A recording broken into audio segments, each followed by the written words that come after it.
శ్రీ సాయినాథాయ నమః. శ్రీ సాయి సచ్చరిత్రము 33వ అధ్యాయము. ఊదీ మహిమ, తేలుకాటు, ప్లేగు జబ్బు, జామేరు లీల, నారాయణరావు జబ్బు, బాలబువా సుతార్, అప్పాసాహెబ్ కులకర్ణి, హరిబాబు కార్నిక్. గత అధ్యాయంలో గురువు మహిమను వర్ణించితిమి. ఇందులో ఊదీ మహిమను వర్ణించదము. మనం ఇప్పుడు గొప్ప యోగీశ్వరులకు నమస్కరించెదము. వారి కరుణా కటాక్షములు కొండంత పాపములను కూడా నశింపచేయును, మనలోని దుర్గుణములను పోగొట్టును. వారి సామాన్యపు పలుకులే మనకు నీతులు బోధించును, అమృతానందమును ప్రసాదించును. ఇది నాది, అది నీది అను భేదభావము వారి మనసులందు పుట్టదు. వారి రుణమును ఈ జన్మ యందు గాని వచ్చే పెక్కు జన్మల యందు గాని మనము తీర్చుకొనలేము. ఊదీ మహిమ. బాబా అందరి వద్ద నుంచి దక్షిణ తీసుకొని ఉండునని అందరికీ తెలిసిన విషయమే. ఈ విధముగా వసూలు చేసిన మొత్తంలో ఎక్కువ భాగము దానము చేసిన మిగతా దానితో వెంట చెరుకును కట్టెలను కొనుచుండెను.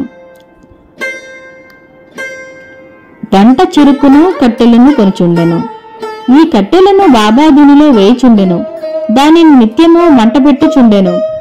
అది ఇప్పటికి నటులే మండుచున్నది. అందులోని బూడిదనే ఊదీ అనుచున్నాము. బాబా దానిని భక్తులకు తమ తమ ఇండ్లకు తిరిగిపోయినప్పుడు పంచిపెట్టిడివారు. ఊదీ వలన బాబా ఏమి బోధించనుద్దేశించెను? ప్రపంచంలో కనిపించే వస్తువులన్నీ బూడిద వలె అశాశ్వతములు. పంచభూతములచే చేయబడిన మన శరీరములన్నీ సౌఖ్యములు అనుభవించిన పిమ్మట పతనమైపోయి బూడిదయగును. ఈ సంగతి జ్ఞప్తికి తెచ్చుకొట్టగాయి బాబా భక్తులకు ఊదీ ప్రసాదమును పంచిపెట్టుచుండెను. ఈ ఊదీ వలననే బ్రహ్మము నిత్యమనియు, ఈ జగత్తు అశాశ్వతమనియు, ప్రపంచంలో గల బంధువులు కొడుకు గాని తండ్రి గాని తల్లి గాని మన వారు కారని బాబా బోధించెదరు. ఈ ప్రపంచంలోనికి మనము ఒంటరిగా వచ్చితిమి, ఒంటరిగానే పోయేదము. ఊదీ అనేక విధముల శారీరక మానసిక రోగములను బాగు చేయుచుండెను. భక్తుల చెవులలో బాబా ఊదీ ద్వారా దక్షిణ ద్వారా నిత్యానిత్యములకు గల తారతమ్యము, అనిత్యమైన దాని యందు అభిమాన రాహిత్యము గంట మ్రోత వలె వినిపించుచుండెను. మొదటిది ఊదీ వివేకమును, రెండవది దక్షిణ వైరాగ్యమును బోధించుచుండెను. ఈ రెండును కలిగి ఉన్నగాని సంసారమనే సాగరమును దాటలేము. అందుచే బాబా అడిగి దక్షిణ తీసుకొని చుండెను. షిరిడీ నుంచి ఇంటికి పోయినప్పుడు భక్తులకు ఊదియే ప్రసాదముగానిచ్చి కొంత నుదుటిపై వ్రాసి వరదహస్తమును వారి శిరస్సుపై నుంచేయుచుండెను. బాబా సంతోషంతో ఉన్నప్పుడు పాడుచుండేడు వారు. పాటలలో ఊదీ గురించి ఒకటి పాడుచుండిరి. దాని పల్లవి కళ్యాణ రామ రారమ్మ గోనెలతో ఊదీని తేతమ్ము. బాబా దానిని చక్కగా రాగముతో మధురముగా పాడుచుండేవారు.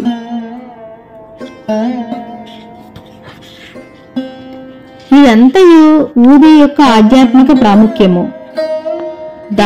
దానికి భౌతిక ప్రాధాన్యము కూడా కలదు. అది ఆరోగ్యమును, ఐశ్వర్యమును, ఆతురతల నుండి విమోచనమును మొదలుగొనవి వెసగుచుండెను. ఇక ఊదీ గూర్చిన కథలను ప్రారంభించెదము. తేలుకాటు. నాసిక్ నివాసియగు నారాయణ మోతి రామ్జాని అనునతడు బాబా భక్తుడు. అతడు రామచంద్ర వామన్ మోదక్ అను బాబా భక్తుని వద్ద ఉద్యోగం చేయుచుండెను. అతడు ఒకసారి తన తల్లితో షిరిడీకి పోయి బాబాను దర్శించెను. అప్పుడు స్వయముగా బాబా అతడు మోదక్ సేవను మాని తాను సొంతముగా వ్యాపారము పెట్టుకొనవల్లని చెప్పెను. కొన్ని దినముల తర్వాత బాబా మాట సత్యమయ్యెను. నారాయణ జాని ఉద్యోగము మాని స్వయముగా ఆనందాశ్రము అను హోటల్ పెట్టెను. అది బాగా అభివృద్ధి చెందెను. ఒక్కసారి ఈ నారాయణరావు స్నేహితుని తొక్కి తేలికుట్టెను.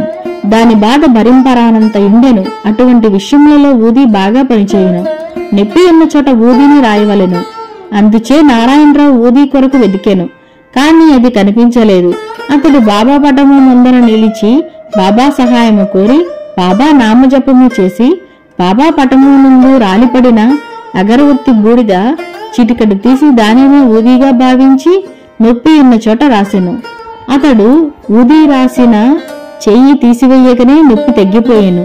ఇద్దరూ ఆశ్చర్యానందములలో మునిగిరి. ప్లేగు జబ్బు.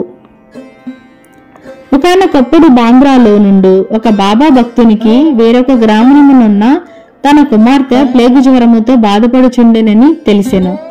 అతడు తన వద్ద ఊది లేదనియు కనుక ఊది పంపుమని నానాసాహెబ్ చాందోర్కర్ గారికి కబురు పంపెను. ఈ వార్త నానాసాహెబ్ కు టానా రైల్వే స్టేషన్లో వద్ద తెలిసెను. అప్పుడు అతడు భార్యతో కూడా కళ్యాణ్ పోవుచుండెను. వారి వద్ద అప్పుడు ఊది లేకుండెను. కావున నానాసాహెబ్ రోడ్డుపైన మట్టిని కొంచెము తీసి సాయి నామజపము చేసి బాబా అనుగ్రహమును అభ్యర్థించి తన భార్య నుదుటిపై రాసెను. కబురు తెచ్చిన వ్యక్తి ఇదంతయూ చూచెను. ఆ భక్తుడు ఇంటికి పోవుసరికి 3 రోజుల నుండి బాధపడుచున్న వాని కూతురు జబ్బు నానాసాహెబ్ తన భార్య నుదుటిపై పెట్టిన మట్టిని పూసినప్పటి నుండి తగ్గెనని విని మిక్కిలి సంతసించెను. జామ్నేర్ లీల. 1914-1905 సంవత్సరమున నానాసాహెబ్ చాందోర్కర్ జామ్నేర్లో మామలతదారుగా నుండెను. ఇది ఖాందేశ్ జిల్లాలో షిరిడీకి 100 మైళ్ల దూరంలోనున్నది. ఆయన కుమార్తె మైనతాయి గర్భిణి, ప్రసవించుటకు సిద్ధముగా నుండెను. ఆమె స్థితి బాగులేకుండెను. ఆమె 2-3 దినముల నుంచి ప్రసవ వేదన పడుచుండెను. నానాసాహెబ్ ఔషధములన్నీ వాడెను, కాని ప్రయోజనము లేకుండెను. అప్పుడు బాబాను జ్ఞప్తికి తెచ్చుకొని వారి సహాయము వేడెను. షిరిడీలో రామ్గీర్ బువాయను సన్యాసి ఉండెను. బాబా అతనిని బాపూగీర్ బువా అనువారు. అతని స్వగ్రామము ఖాందేశ్లో నుండెను. అతడచ్చటికి పోవుటకు నిశ్చయించుకొనెను. బాబా అతనిని పిలిచి మార్గమధ్యమున జామ్నేర్లో కొంత విశ్రాంతి తీసుకుని నానాసాహెబ్కు ఊదీని హారతి పాటను ఇమ్మనెను. తన వద్ద 2 రూపాయలు ఉన్నవనియు అవి జలగాం వరకు రైలు టికెట్టుకు సరిపోవుననియు కాబట్టి జలగాం నుండి జామ్నేర్ పోవుటకు సుమారు 30 మైళ్లు ధనము లేదని రామ్గీర్ బువా చెప్పెను. అన్నీ సరిగా అమరనుగాన అతడు కలత చెందన అవసరము లేదని బాబా పలికెను. శ్యామాను పిలిచి మాధవ్ హాడ్కర్ రచించిన హారతిని వ్రాయమనెను. హారతి పాటను ఊదిని రామ్గీర్ బువాకిచ్చి నానాసాహెబ్కు అందజేయమనెను. బాబా మాటలపై ఆధారపడి రామ్గీర్ బువా షిరిడీ విడిచి రాత్రి 2:30 గంటలకు జలగాం చేరెను. అచ్చటికి చేరినప్పటికీ అతని చెంత 2 అణాలు మాత్రమే ఉండెను. కాబట్టి కష్టదశలో నుండెను. అప్పుడే ఎవడో బాపూగీర్ బువా ఎవరు అని కేక వేసిచుండిరి. బాబా అచ్చటికి పోయి బువా అచ్చటికి పోయి తనే అని చెప్పెను. నానాసాహెబ్ పంపించినారని చెప్పుచు ఆ బంట్రోతు బువాను ఒక చక్కని టాంగా వద్దకు తీసుకుని పోయాను. దానికి 2 మంచి గుర్రములు కట్టి ఉండెను. ఇద్దరు అందులో కూర్చుండి బండిని వదిలిరి. టాంగా వేగముగా పోయెను. తెల్లవారుజామున టాంగా యొక్క సెలయేరు వద్దకు చేరెను. బండి తోలువారు గుర్రములను నీళ్లు త్రాగించుటకు తీసుకుపోయెను. బంట్రోతు రామ్గీర్ బువాను పలహారము చేయమని పలహారపు దినుసులను పెట్టెను. గడ్డము మీసములున్న ఆ బంట్రోతు బట్టలు చూచి రామ్గీర్ బువా అతడు మహమ్మదీయుడని సంశయించి పలహారము తినకుండెను. కాని ఆ బంట్రోతు తాను హిందువుడననియు గర్వాల్ దేశపు క్షత్రియుడననియు నానాసాహెబ్ ఆ పలహారము పంపిన గాన తినుటికెట్టి సంశయము వలదనెను. అప్పుడిద్దరూ కలిసి పలహారము చేసి బయలుదేరేది. ఉషక్కాలమున జామ్నేరు చేరేది. ఒంటికి పోసుకున్నటకై రామ్గీర్ బువా టాంగా దిగి 2-3 నిమిషములలో వచ్చాను. తిరిగి వచ్చేసరికి టాంగా తోలువాడు గాని బంట్రోతు గాని లేకుండిరి. బాపూగీర్ బువా నోటి వెంట మాట రాకుండెను. దగ్గరనున్న కచేరీకి పోయిచు అడుగక నానాసాహెబ్ ఇంటి వద్దనే ఉన్నట్లు తెలిపాను. అతడు నానాసాహెబ్ గారింటికి వెళ్లి తాను షిరిడీ సాయిబాబా వద్ద నుండి వచ్చినట్లు చెప్పాను. బాబా ఇచ్చిన ఊదీ హారతి పాట నానాసాహెబ్ అందచేశాను. మైనతాయి చాలా దుస్థితిలో ఉండెను. అందరూ ఆమె గూర్చి మిగుల ఆందోళన పడుచుండిరి. నానాసాహెబ్ తన భార్యను పిలిచి ఊదీ నీళ్లలో కలిపి కుమార్తెకిచ్చి హారతిని పాడుమనిరి. బాబా మంచి సమయంలో సహాయము పంపెననుకొనిరి. కొద్ది నిమిషములలో ప్రసవము సుఖముగా జరిగిన వార్త వచ్చెను. గండము గడిచినదని చెప్పిరి. నానాసాహెబ్ గారు టాంగాను నౌకలను పలహారములను పంపినందుకు బాబూగీర్ బువా ఆయనకు కృతజ్ఞత తెలుపగా అతడు మిక్కిలి ఆశ్చర్యపడెను. షిరిడీ నుంచి ఎవరు వచ్చుచున్నది అతనికి తెలియదు కనుక అతడేమీ పంపియుండలేదని చెప్పాను. బీవీ దేవ్ గారి విషయమై నానాసాహెబ్ చాందోర్కర్ కొడుకు బాపూరావు చాందోర్కర్ను రామ్గీర్ బువాను కలుసుకుని విచారించి సాయిలీలా మ్యాగజైన్లో 12, 11, 12, 13 గొప్ప వ్యాసనమును ప్రకటించి ఉన్నారు. బివి నరసింహస్వామి గారు మైనతాయి బాపూరావు చాందోర్కర్ రామ్గీర్ బువాల వాజ్మూలమును సేకరించి భక్తుల అనుభవములు అను గ్రంథమున 3వ భాగమున ప్రకటించినారు. నారాయణరావు జబ్బు. భక్త నారాయణరావుకు బాబాను 2 సార్లు దర్శనము చేయి భాగ్యము కలిగెను. బాబా సమాధి చెందిన 3 ఏండ్లకు షిరిడీకి పోవాలనుకొనెను, కాని పోలేకపోయాను. బాబా సమాధి చెందిన 1 సంవత్సరములోనతడు జబ్బుపడి మిగుల బాధపడుచుండెను. సాధారణ చికిత్సల వలన ప్రయోజనము కలగలేదు. కావున రాత్రింబావుళ్ల బాబాను ధ్యానించెను. ఒకనాడు స్వప్నంలో ఒక దృశ్యమును చూచెను. అతడు బాబా అతనిని ఓదార్చి ఇట్లనెను, ఆందోళన పడవద్దు, రేపటి నుంచి బాగగును, 10 రోజులలో నడువగలవు. స్వప్నములో చెప్పిన రీతిన రోగము వారములో కుదిరేను. ఇచ్చట మనం ఆలోచించవలసిన విషయం ఇది. శరీరమున్నన్నాళ్లు బాబా బ్రతికి ఉండిరా? శరీరము పోయినదని కాన చనిపోయినారా? లేదు, ఎల్లప్పుడూ జీవించియే ఉన్నారు. వారు జనన మరణములకు అతీతులు. ఎవరైతే బాబాను ఒకసారి హృదయపూర్వకముగా ప్రేమించెదరో వారెక్కడున్నప్పటికీ ఎట్టి సమయమందను గాని బాబా నుంచి తగిన జవాబు పొందెదరు. వారెల్లప్పుడూ మన ప్రక్కనే ఉందురు. ఏ రూపములోనూ భక్తునికి దర్శనమిచ్చి వారి కోరికను నెరవేర్చేవారు. బాల్బువా సుతార్. బొంబాయిలో నుండి ప్రముఖ సంకీర్తనకారుడు బాల్బువా సుతార్ ఒకసారి షిరిడీకి వచ్చాను. అతడు గొప్ప భక్తుడు. ఎల్లప్పుడూ అతడు భగవద్ధ్యానమును భజన ఎందే తత్పరుడై ఉండినవాడు. అందుచే జనులు వారిని నవయుగ తుకారాం అని పిలిచేవారు.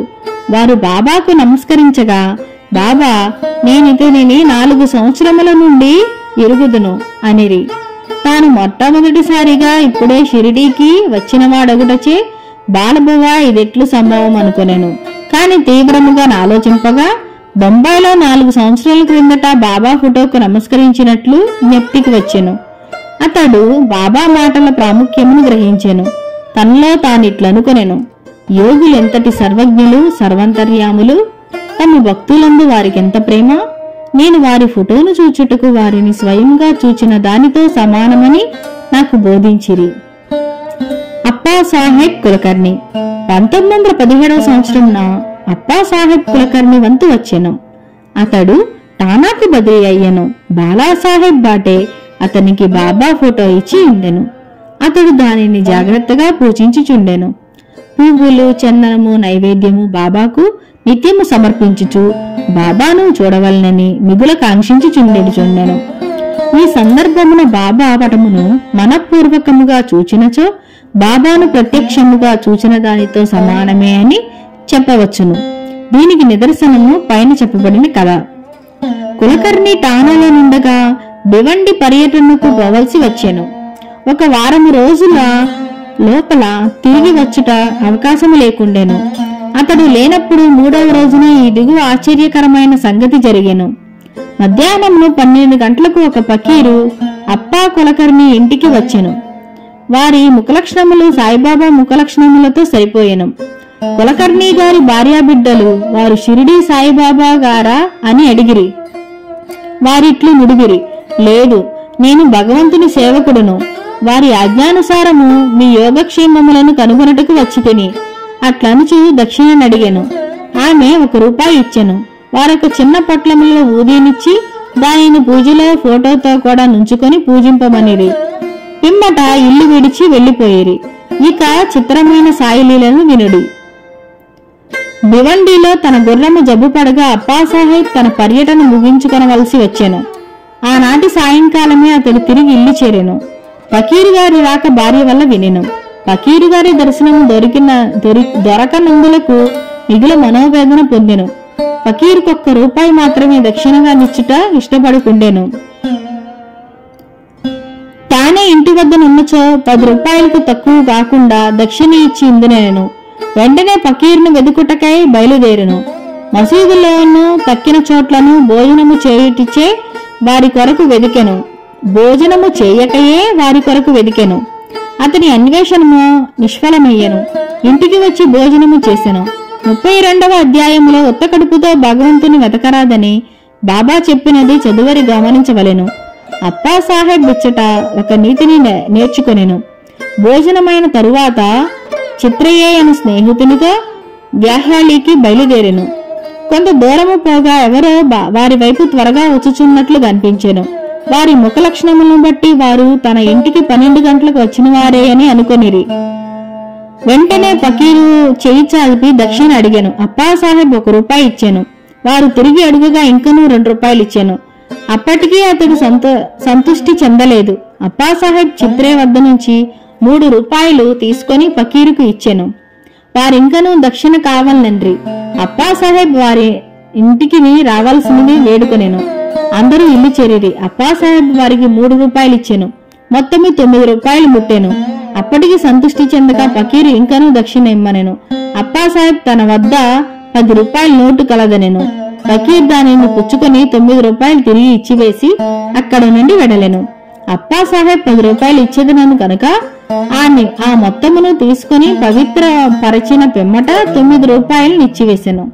9 సంఖ్య చాలా ముఖ్యమైనది. అది నవవిధ భక్తులను తెలియజేయను. బాబా లక్ష్మీబాయి షిందేకు ₹9 సమాధి సమయం అందిచ్చిరి. అప్పాసాహెబ్ ఊదీ పట్లము విప్పి చూచెను. అందులో పువ్వు రెక్కలు అక్షతలు ఉండెను. కొంతకాలము పిమ్మట బాబాను షిరిడీలో దర్శించినప్పుడు వారి వెంట్రుక ఒకటి చిక్కెను. అతడు ఊదీ పట్లమును వెంట్రుకను ఒక తాయెత్తులో పెట్టి తన దండపై కట్టుకొనెను. అప్పాసాహెబ్ ఊదీ ప్రభావమును గ్రహించెను. అతడు మిక్కిలి తెలివైన వాడైనప్పటికీ నెలకు ₹40 మాత్రమే జీతము దొరుకుచుండెను. బాబా ఫోటోను ఊదీని పొందిన తరువాత ₹40 ఎన్నో రెట్లు ఆదాయము వచ్చెను. మంచి పలుకుబడియు అధికారము లభించెను. ఈ లౌకికమైన కానుకలే కాక దైవభక్తి కూడా వృద్ధి అగుచుండెను.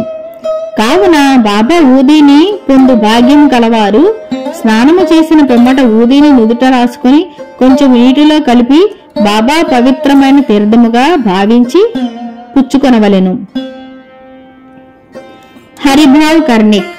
తానా జిల్లా దహను గ్రామము నుండి హరిభావ్ కర్ణిక్ అనునతడు 1917వ సంవత్సరమున గురు పౌర్ణమి నాడు షిరిడీకి వచ్చి బాబాను తగిన లాంఛనములతో పూజించెను. వస్త్రములు దక్షిణ సమర్పించెను. శ్యామా ద్వారా బాబా సెలవు పొంది మసీదు మెట్లు దిగెను. అప్పుడు ఇంకొక ₹1 బాబాకు దక్షిణ ఇవ్వవలనని తోచి మసీదు మరలా ఎక్కుచుండగా బాబా సెలవు పొందిన పిమ్మట తిరిగి వెనుకకు రారాదని విని ఇంటికి బయలుదేరెను. మార్గమధ్యమున నాసిక్లో కాలారాముని మందిరమును ప్రవేశించి దర్శనము చేసుకుని వెలుపలికి వచ్చుచుండగా నరసింహ మహారాజను యోగి తన శిష్యులను విడిచి లోపల నుండి బయటికి వచ్చి హరిబాబు ముంజేతిని పట్టుకొని నా ₹1 నాకిమ్ము అనెను. కర్ణిక్ మిగులు ఆశ్చర్యపడెను. ₹1 సంతోషముగా నిచ్చి సాయిబాబా ఈ విధముగా తానివ్వ నిశ్చయించుకుని ₹1 నరసింగి మహారాజ్ ద్వారా గ్రహించననుకొనెను. యోగీశ్వరులందరొకటే అనియు ఏకాత్మ భావముతో కార్యములనర్తురనియు ఈ కథ తెలుపుచున్నది. 33వ అధ్యాయము సంపూర్ణము. సద్గురు శ్రీ సాయినాథార్పణమస్తు. శుభం భవతు.